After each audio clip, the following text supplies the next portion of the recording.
This is lesson number 1 for the very beginning violinist.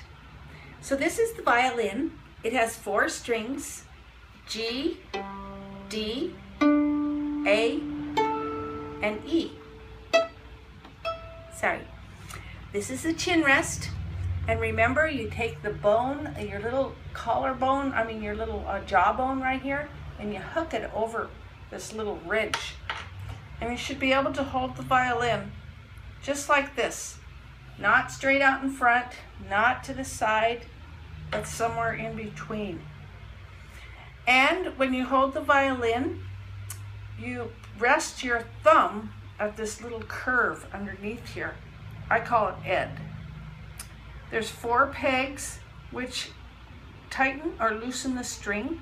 You tighten it by turning the pegs away from you, and you loosen the strings by turning the pegs towards you. These little doohickeys on the tailpiece are called fine tuners, and you can tune by turning clockwise. You can make the open string go up. Now for our very first lesson, and for our very first week of practice, and maybe week number 2, we are just going to bow on open strings. Learning how to hold the violin by hooking your chin on the chin rest, making sure your shoulder isn't all cramped up because you have this handy dandy shoulder rest, which should go probably straight across the widest part of the violin. And you kind of slide it on the curve by starting out the narrow place and then sliding it, because they have rubber on them so it won't hurt your instrument. So you don't put it out front or not to the side. It's like about a 45-degree angle. You hook your chin, you place your thumb on that little curve underneath the fingerboard, and then to hold the bow, you hold your hand in a relaxed manner. And then you just slip the bow into it. And when you put your thumb on the edge. This is called the frog right here. And you put your thumb right on the edge, like that. And your fingers are spread out like that. Everybody has a slightly different grip because it's what's comfortable, but you basically stay within this realm. And when you draw the bow across the string, you stay between the bridge and the fingerboard. This is the hot spot where you get the good tone. Remember not to touch the strings here with your fingers or touch the hairs of the bow with your fingers, because we have natural oil on our fingers, and it will make it so that you won't be able to make a clear sound. The bow will just kind of slide across the string because there won't be any traction. And before you play, you can apply rosin. I don't have my rosin out, but it's that little cake thing that comes for your bow. And you apply it up and down the bow, rubbing the bow with the rosin. You go up and down it, and then you test your bow out to make sure it's got good contact with the string. And you start out on the G string, and you notice my shoulder's a little higher, my elbow's a little higher, and I draw the bow like I hinge my arm. I don't use my shoulder at all, or my upper arm. It's the lower arm. You use it like a hinge. And when you come up, this is up bow. When you come from the tip to the frog is up bow, and from the frog to the tip is down bow. And when you come up bow, there's a slight give in your fingers and your wrist. It's a subtle movement, but for now, we are just trying to make a nice sound with the bow on the string. And when you pull it down bow, you notice it's called a bow because it's actually bowed. It goes up. See where the curve is right here?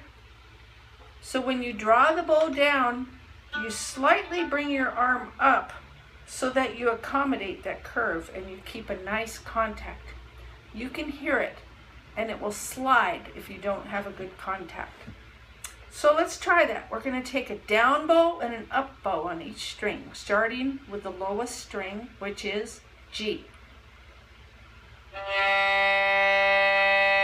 down bow, up bow.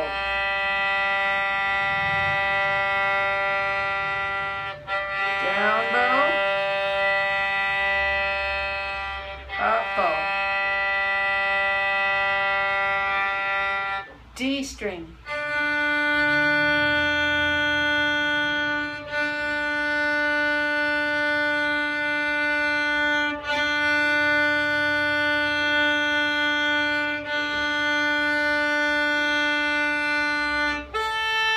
A string.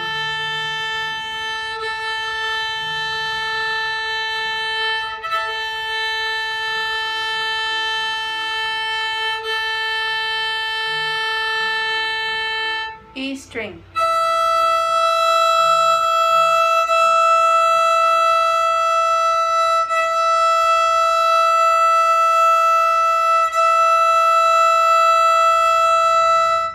You notice I dropped my elbow when I came to the E string.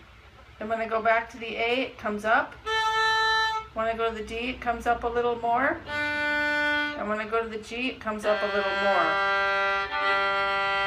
So you learn how to adjust your arm and your elbow as you play the strings. And the point of the practice is to get a nice, clear sound. To draw your bow at the same speed. Don't go like this, like that. Draw it at a nice, even speed all the way to the very, very tip. And then when you change bow, come all the way down to the frog. And try to get nice, smooth bow changes. And then, after you have done that a lot and you have the nice, clear sound, you can skip strings. So you start out on a G string, and then you go up to A, down to D, up to E, and learn how to skip strings and what your arm feels like, and learn how to play the strings without hitting the other strings. That is the point of the open, long bow exercise, is to get the nice, clear sound and to feel where those strings are in relationship to how you place your arm. And this should keep you busy for the first week of practice.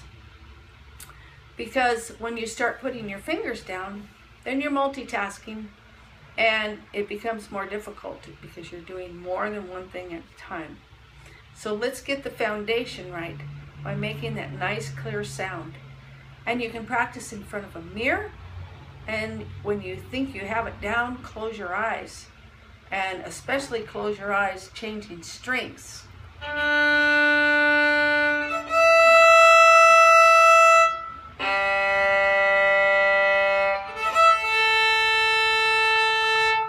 It's tricky. So have a great week of practice and enjoy your instrument.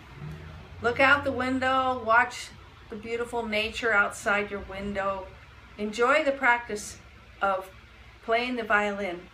And if your arms get tired or your shoulder or your neck, put it down, rest. It should never be a burden. If you have a place where you can leave it out and have it sitting in your case in a safe place, it's really nice because then you can pick it up for 5 minutes as you're walking by and it becomes part of your life. And that's the beauty. You're making friends with your violin. Enjoy!